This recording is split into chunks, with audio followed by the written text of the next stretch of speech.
Morning, students. We were discussing the poem Daddy Fell into the Pond. We have discussed that poem. I think you are all familiar with it. The poem is about falling of Daddy into the pond, and they all make fun of him, and their day become delightful. That was it. Anyway, let's discuss its note. You have to let us answer. There are so many questions. You try to answer it. Let's read it once more. Why did everybody enjoy the fall of the father? Why did everybody enjoy the fall of the father? Answer it. Comment on the gardener's response to the fall. Everybody laughed when father fell into the pond. Comment on the attitude of the people. What might be the feeling of the father when everybody laughed at him? Instead of making an attempt to save his father, Timothy tried to take a nap. What do you think about this attitude? അച്ഛനെ രക്ഷിക്കുന്നതിന് പകരം photo എടുക്കാനാണ് മകൾ ശ്രമിച്ചത്. അതിനെക്കുറിച്ച് എന്താ നിങ്ങളുടെ അഭിപ്രായം? Do you have any experience like the one described in the poem? ഇതേപോലത്തെ എക്സ്പീരിയൻസ് നിങ്ങൾക്കുണ്ടായിട്ടുണ്ടോ? Share it. And last question that is very important. The first and second lines of the poem ends in the words "gray" and "say." These words end in the same sound. Find out other such pairs of the poem. അത് rhyming words കണ്ടെത്താനാണ്. ഇതിൽ ഗ്രേയും സേയും rhyming വേർഡാണ്. Grey, say. ഇതേപോലെ ഇതിൽ മറ്റു rhyming words ഏതൊക്കെയാണ് എന്നാണ്. അപ്പോൾ ഇതിൽ റൈമിംഗ് വേർഡ്സ് ആണ് ഗ്രേ, സേ. ക്ലിയർ അല്ലേ? വേറെ ഏതൊക്കെയാണ് അതിൽ വരിക? Beyond, pond. Grey, say, beyond, pond. Bright, delight.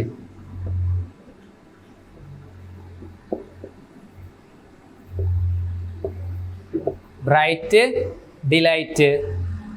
Quick, click.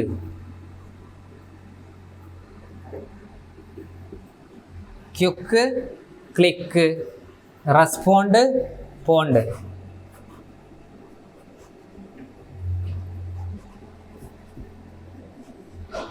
These are the rhyming words from the poem. You have to answer all other questions very well. It's very simple questions. You can answer as your own way. അവനവൻ്റെ അഭിപ്രായങ്ങൾ വെച്ചിട്ടാണ് എഴുതേണ്ടത്. അതുകൊണ്ട് you have to do that. These are the rhyming words from the poem, and it's very simple to understand rhyming words. We have discussed it in our earlier classes. Then activity 2.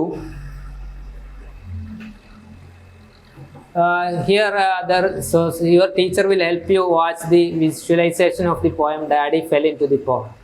You can search for the visualization of the poem Daddy Fell into the Pond in YouTube or somewhere else, and you can see that, you can watch that, and then you will understand it more clearly. Look at the lines given. താഴെ കൊടുത്ത വരികൾ വായിക്കാൻ. Everyone grumbled. The sky was grey. We had nothing to do and nothing to say. We were nearing the end of a dismal day, and there seemed to be nothing beyond. The author used words like grey, dismal, etc. to evoke a picture particular tone. What mode do these words create? Happy or sad? ഏത് മൂഡാണ് ഇവിടെ ഉണ്ടാവുന്നത്? Happy ആണോ sad ആണോ? ഈ ലൈനുകളിൽ നിന്ന് നമുക്കൊരു sad മൂഡാണ് നമുക്ക് ലഭിക്കുന്നത് അല്ലേ? ഒരു ദുഃഖ സാന്ദ്രമായ ഒരു ദിനത്തെക്കുറിച്ചാണ് ഈ വരികളിൽ നിന്ന് നമുക്ക് ലഭിക്കുന്നത്. അത് ആൻസർ ചെയ്യുക. Then now read the following lines. And everyone's face grew merry and bright, and Timothy danced for sheer delight. Give me the camera, quick or quick. He's crawling out of the duckweed. Analyze these lines and find out the poetic tone. ഇവിടുത്തെ tone ഏതാണ്? ഒരു delightful tone ആണ് അല്ലേ? സന്തോഷകരമായ, ഇതിൽ bright, Maria, delight, quick തുടങ്ങിയ ഒരു സന്തോഷം നൽകുന്ന വാക്കുകളാണ് ഇവ. Pick out the words that express the tone of the പോം. ഈ കവിതയുടെ ടോൺ കാണിക്കുന്ന ലൈൻസ് വേർഡ്സ് ഏതൊക്കെയാണ്? മെറി, ബ്രൈറ്റ്, ഡാൻസ്ഡ്, ഡിലൈറ്റ് തുടങ്ങിയവ സന്തോഷം കാണിക്കുന്നതാണ്. ഓക്കെ, അതൊക്കെ എഴുതി വെക്കുക. Fourth one, look at the following passages. Here there are 4 passages, A, B. അതിലൊന്നും ചെയ്യാനില്ല, അത് നിങ്ങൾ വായിച്ച് മനസ്സിലാക്കേണ്ടതാണ്. അതായത് എ പാസേജ് എയിൽ എന്താണ്? In a big city there lived a little boy was he was having no fun. അങ്ങനെ പോകുന്നു. അത് പാസ്റ്റ് ടെൻസിലാണ്, അത് പ്രസന്റിലാക്കുകയാണ്. In a big city there lives a little boy. Lived എന്നത് ജീവിച്ചിരുന്നു, ലീവ്സ് എന്ന് പറഞ്ഞാൽ ജീവിക്കുന്നു, ഇപ്പോഴും ഉണ്ട്. ലിവ്ഡ് പറഞ്ഞാൽ മുന്നേ കഴിഞ്ഞു പോയതാണ്, അപ്പോൾ അത് പ്രസന്റിലാക്കി. ഇനി സീൽ എന്താണ്? ഇറ്റ് വാസ് സ്റ്റിൽ ഡ്രിസ്ലിംഗ്, ഇപ്പോഴും മഴ പെയ്തുകൊണ്ടിരിക്കുന്നു. ഇറ്റ് വാസ് സ്റ്റിൽ ഡ്രിസ്ലിംഗ്, അപ്പോഴും മഴ പെയ്തുകൊണ്ടിരിക്കുകയായിരുന്നു. പാസ്റ്റ് കണ്ടിന്യൂസിലുള്ളത് പ്രസന്റ് കണ്ടിന്യൂസിലാക്കുകയാണ്. ഇറ്റ് ഈസ് സ്റ്റിൽ ഡ്രിസ്ലിംഗ്, ഇപ്പോഴും മഴ പെയ്തുകൊണ്ടിരിക്കുന്നു എന്നാക്കാണ്. The boy was seen, had an umbrella, reached her. അങ്ങനെ പാസ്റ്റ് ടെൻസും പ്രസന്റ് ടെൻസും ആണ്. Read the sentences column A and column B. Some words are underlined in both of the columns. They show an action.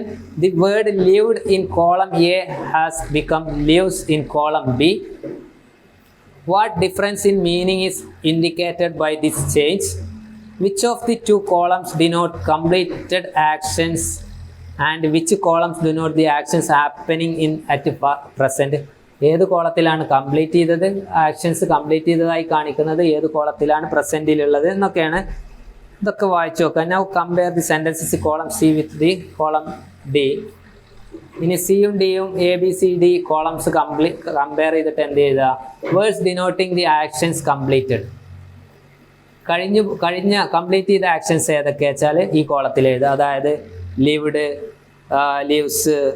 Lived, reached, walked തുടങ്ങിയ was having no fun തുടങ്ങിയ complete ചെയ്ത കോളത്തിൽ at പ്രസൻറ്റിൽ നടന്നുകൊണ്ടിരിക്കുന്നത് leaves, reaches, wax തുടങ്ങിയ is, drizzling തുടങ്ങിയ words ആ കോളത്തിലും എഴുതി വെക്കുക. Here is the part of A screen play. There are certain errors in it. Correct it. Activity 6. Errors correct ചെയ്യാനാണ് ആക്ടിവിറ്റി 6. എന്തിനാണ്? എറേഴ്സ് കറക്റ്റ് ചെയ്യാനാണ്, എഡിറ്റ് ചെയ്യാനാണ്. ഈ പാസേജ് എഡിറ്റ് ചെയ്യാനാണ്. അപ്പോൾ നോക്കാം. മോർണിംഗ് ദി ബോയ് സീൻ, ഇതിലെ എഡിറ്റ് ചെയ്യേണ്ട ഭാഗങ്ങൾ ഇതാണ്. 3rd ലൈനിലെ സി അവിടെ അണ്ടർലൈൻ ചെയ്യുക. 4th ലൈനിലെ ഈസ് നോട്ട് ഓപ്പൺസ് അണ്ടർലൈൻ ചെയ്യുക. ഓപ്പൺസ് അണ്ടർലൈൻ ചെയ്യുക. അതുപോലെ നെക്സ്റ്റ് ലൈനിലെ ലാസ്റ്റ് വാസ് അണ്ടർലൈൻ ചെയ്യുക. അതിൻ്റെ അടുത്ത ലൈനിലെ ക്ലോസ് അണ്ടർലൈൻ ചെയ്യുക. ഇത്രയാണ് അണ്ടർലൈൻ ചെയ്യുന്നത്. നമുക്ക് അതൊന്ന് എഡിറ്റ് ചെയ്ത് നോക്കാം. Morning the boy is seen walking along the pavement holding the string of the balloon in his hand. Morning the boy is seen walking along the pavement holding the string of the balloon in his hand. Some passengers are also seen walking. See walking അല്ല, also seen walking. See അല്ല അവിടെ വരിക. അവിടെ എന്ത് വരും? C എന്നുള്ളത് seen എന്നാവും, കാരണം പാസ്റ്റ് ടെൻസ് ആണ്. Some passengers are also seen. Passive voice ആണ്. Also seen walking. The boy reaches a closed door. He knocks at the door and waits, but the door is not opened. The door is not opens alla, not opened. Opens alla, opened. The door is not opened എന്നാണ് അവിടെ വരേണ്ടത്. He moves towards the calling bell on the wall. He presses the bell. The door was opened അല്ല, is opened. Was അല്ല, is opened. He goes in. The door is closed behind him. Close അല്ല, closed. Close അല്ല, closed.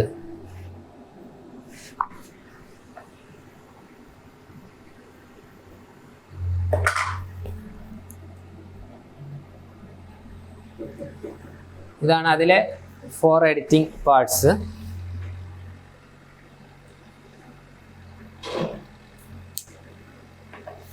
Then we have to move to our next activity, and in this activity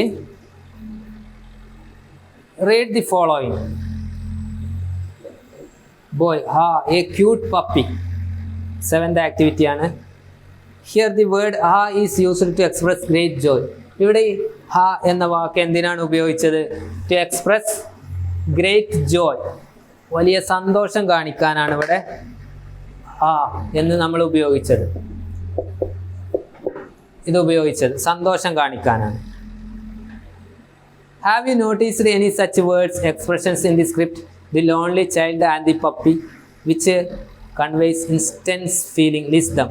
ഇതേപോലെ lonely child and the puppy കുറെ ഉപയോഗിക്കുന്നുണ്ട്. ഹോ ഉണ്ട്, poor puppy ഉണ്ട്, ഹോ.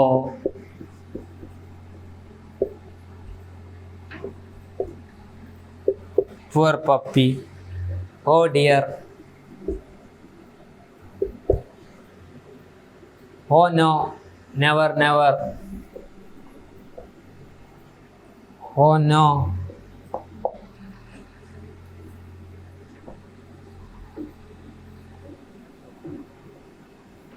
never, never തുടങ്ങിയ ധാരാളം വാക്കുകൾ ഉപയോഗിക്കുന്നുണ്ട്. ഇനി look at the list of words given below.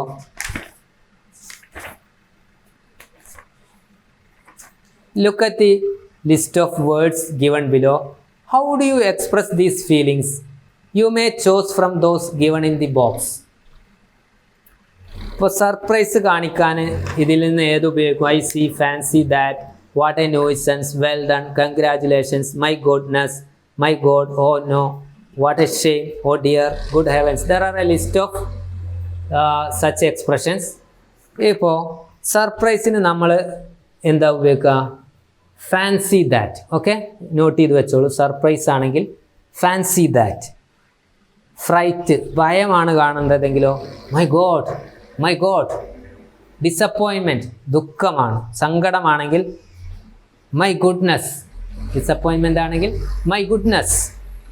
Anchor, ദേഷ്യമാണെങ്കിലോ what a nuisance, what a nuisance. അതുപോലെ പെയിൻ ആണെങ്കിലോ, വേദനയാണെങ്കിലോ ഗുഡ് ഹെവൻസ്. പെയിൻ ആണെങ്കിൽ ഗുഡ് ഹെവൻസ്. ബീങ് ഇംപ്രസ്ഡ്, അത് ഇംപ്രസ് ചെയ്തപ്പെട്ടപ്പോഴാണെങ്കിൽ വെൽ ഡൺ എന്ന് എഴുതാം. സിമ്പതി ആണെങ്കിൽ oh dear. Lack of interest, താല്പര്യമില്ലാത്തതാണെങ്കിൽ വാട്ട് എ ഷെയിം. ഡിസ്ബിലീഫ്, വിശ്വാസമില്ലാതായിരിക്കുകയാണെങ്കിൽ ഓ നോ. നെർവസ്നെസ്, ഭയം അല്ലെങ്കിൽ ഒരു ഒക്കെ ആണെങ്കിൽ വാട്ട് എ ഷെയിം എന്ന് ഉപയോഗിക്കാം. എൻകറേജ്മെൻ്റ് ആണെങ്കിൽ വെൽ ഡൺ, കൺഗ്രാജുലേഷൻസ് എന്നൊക്കെ ഉപയോഗിക്കാം. ഇൻട്രസ്റ്റ് ആണെങ്കിൽ ഐ സി, ഇൻട്രസ്റ്റോടെ ഐ സി. ഇതൊക്കെയാണ് ഉപയോഗിക്കേണ്ടത്. ഇനി last one or next one,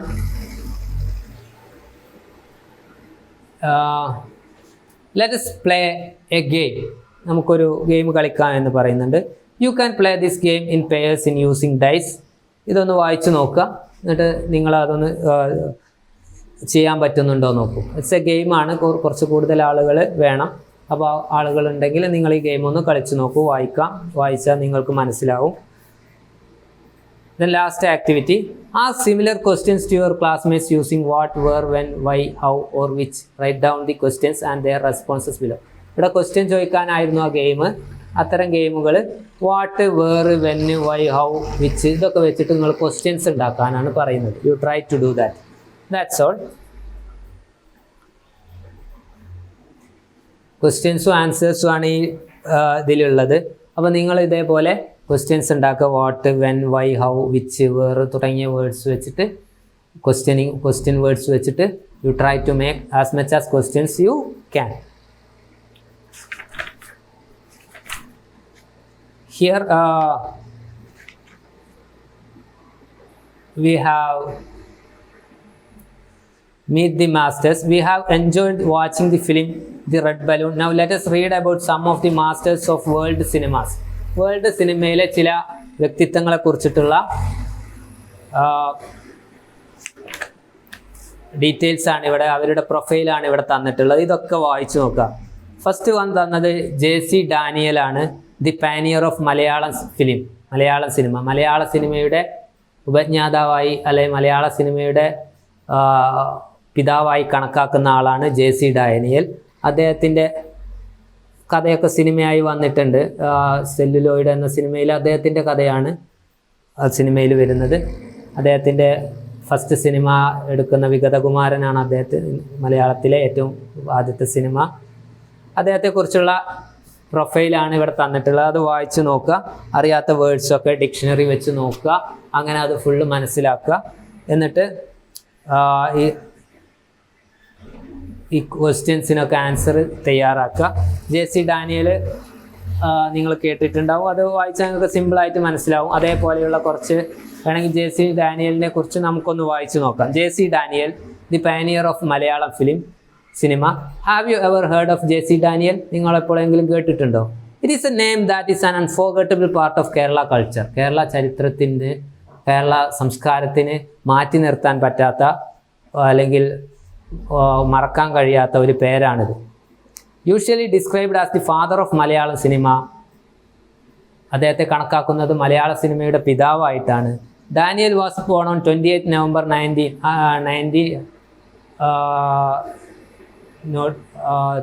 1900 in Agastheeswaram taluk of Kanyakumari district, Tamil Nadu. തമിഴ്നാട്ടിലെ കന്യാകുമാരി ജില്ലയിലെ അഗസ്ത്യേശ്വരം താലൂക്കിലാണ് അദ്ദേഹം ജനിച്ചത്. അന്ന് കന്യാകുമാരി കേരളത്തിലാണ്. The first film made in Kerala, Vigathakumaran, the lost child by JC Daniel reflects the social and cultural life of a period. അദ്ദേഹത്തിൻ്റെ മലയാളത്തിലെയും ആദ്യത്തെ സിനിമയാണ് വിഗതകുമാരൻ, ദി ലോസ്റ്റ് ചൈൽഡ്. അത് എന്താണ്, ആ കാലഘട്ടത്തിലെ നമ്മുടെ സാമൂഹികവും സാംസ്കാരികവുമായ ചുറ്റുപാടുകളെ കാണിക്കുന്ന ഒരു സിനിമയാണ്. Daniel had to encounter many difficulties to make the first film in Malayalam. മലയാളത്തിൽ ആദ്യ സിനിമ ഉണ്ടാക്കാൻ അദ്ദേഹത്തിന് കുറേ പ്രയാസങ്ങൾ അനുഭവിക്കേണ്ടി വന്നിട്ടുണ്ട്. However he got over them and set up the first film studio in Kerala in 1926. അതിനൊക്കെ മറികടന്ന് 1926 അദ്ദേഹം മലയാളത്തിൽ ആദ്യത്തെ ഫിലിം സ്റ്റുഡിയോ ഉണ്ടാക്കി. Naming with the Travancore national pictures എന്ന പേരിൽ. He found money for this by disposing of his landed property. ഈ studio ഉണ്ടാക്കാൻ വേണ്ടിയിട്ട് അദ്ദേഹം തൻ്റെ സ്വത്തെല്ലാം, തൻ്റെ ലാൻഡൊക്കെ വിറ്റിട്ടാണ്, തൻ്റെ ഭൂസ്വത്ത് വിറ്റിട്ടാണ് ഇത് ഉണ്ടാക്കുന്നത്. He wrote the script, titled it Vigathakumaran and started the production work. അദ്ദേഹം തന്നെ സ്ക്രിപ്റ്റ് എഴുതി വിഗതകുമാരൻ എന്ന് പേരിട്ടിട്ട് ഈ സിനിമയുടെ പ്രൊഡക്ഷൻ വർക്കൊക്കെ തുടങ്ങി.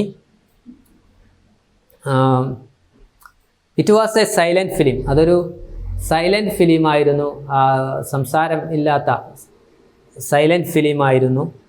He was the director, the protagonist, the cinematographer and the editor too. അദ്ദേഹമായിരുന്നു എല്ലാം ആ സിനിമയുടെ, അതിൻ്റെ സംവിധായകനും പ്രൊട്ടഗോണിസ്റ്റും മെയിൻ കഥാപാത്രവും ഒക്കെ അദ്ദേഹമായിരുന്നു, എഡിറ്ററും ഒക്കെ. PK Rossi, an ordinary woman from an exploited class of society who was the woman cast in a lead role, also had to suffer much. ഇതിലെ ഹീറോയിൻ്റെ വേഷം ചെയ്ത ആളാണ് PK Rossi. അതായത് ഒരു സാധാരണ താഴ്ന്ന കുടുംബത്തിൽ നിന്ന് വരുന്ന എക്സ്പ്ലോയിറ്റഡ് ക്ലാസ്, ചൂഷണം ചെയ്യപ്പെട്ട ജാതിയിൽ നിന്നുള്ള ഒരു സ്ത്രീ ആയിരുന്നു ഇതിലെ ഹീറോയിൻ. അവളും ധാരാളം സഹിക്കേണ്ടി വന്നിട്ടുണ്ട് ഈ സിനിമയ്ക്ക് വേണ്ടിയിട്ട്. This artist venture failed commercially. സാമ്പത്തികമായിട്ട് ഈ സിനിമ പരാജയമായിരുന്നു. Living in dire poverty, Daniel breathed his last on April 29, 1975. അങ്ങനെ അട്ടർ പോവർട്ടിയിൽ ജീവിച്ച് ഡാനിയൽ 1975 April 29 മരിക്കുകയാണ്. The government of Kerala honoured him in 1992 by instituting the JC Daniel award for lifetime achievement in cinema. ഇപ്പോൾ അദ്ദേഹത്തിൻ്റെ പേരിൽ കേരളത്തിൽ അവാർഡുകൾ നൽകുന്നുണ്ട്. JC ഡാനിയൽ അവാർഡ് എന്ന പേരിൽ സിനിമയിലെ ഏറ്റവും നല്ല അച്ചീവ്മെൻറ്റ്സ് നൽകുന്ന ആളുകൾക്ക് നൽകുന്ന അവാർഡ് അദ്ദേഹത്തിൻ്റെ പേരിലാണ് നൽകുന്നത്. അപ്പോൾ അദ്ദേഹത്തിൻ്റെ ഈ സൈഡിലുള്ള ക്വസ്റ്റ്യൻസ് ഒക്കെ വായിച്ചിട്ട് നിങ്ങൾ ആൻസർ ചെയ്യുക. അത് കഴിഞ്ഞിട്ട് താഴെ കൊടുത്തിട്ടുള്ള ഗോവിന്ദൻ അരവിന്ദൻ അതുപോലെ അക്കിറ കുറസോവ, അദ്ദേഹത്തിൻ്റെയൊക്കെ ആ പ്രൊഫൈൽ വായിച്ചിട്ട് അറിയാത്ത വേർഡ്സിൻ്റെ മീനിങ് ഒക്കെ നോക്കി മനസ്സിലാക്കുക. സത്യജിത്ത് റോയ് തുടങ്ങിയ അദ്ദേഹത്തിൻ്റെയൊക്കെ ആ പ്രൊഫൈൽ വായിച്ച് മനസ്സിലാക്കുക. അതിനുശേഷം നിങ്ങൾ എന്ത് ചെയ്യുക, you have gone through the profiles of some of the masters of world cinema. Now let us prepare the profile of Dhundiraj Govind Phalke, the father of Indian cinema. Indian സിനിമയുടെ പിതാവായി അറിയപ്പെടുന്ന ധന്തിരാജ് ഗോവിന്ദ് ഫാൽക്കെ എന്ന ആളുടെ ഡീറ്റെയിൽസ് ഇവിടെ തന്നിട്ടുണ്ട്. ഈ ഡീറ്റെയിൽസ് ഉപയോഗിച്ചിട്ട് അദ്ദേഹത്തിൻ്റെ പ്രൊഫൈൽ തയ്യാറാക്കുക. പ്രൊഫൈൽ നമ്മൾ കുറേ തയ്യാറാക്കിയതാണ്. You have to do this profile. Then we can stop here and we can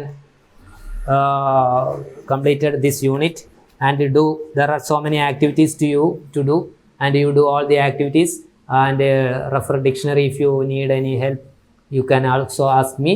And next we have to move to our 6th unit that we can discuss in our next class. We have remaining one unit only that we can complete. Anyway, we can stop here. I think you enjoyed the class well and you do all the activities. If you have any doubt you can ask me. Okay, thank you.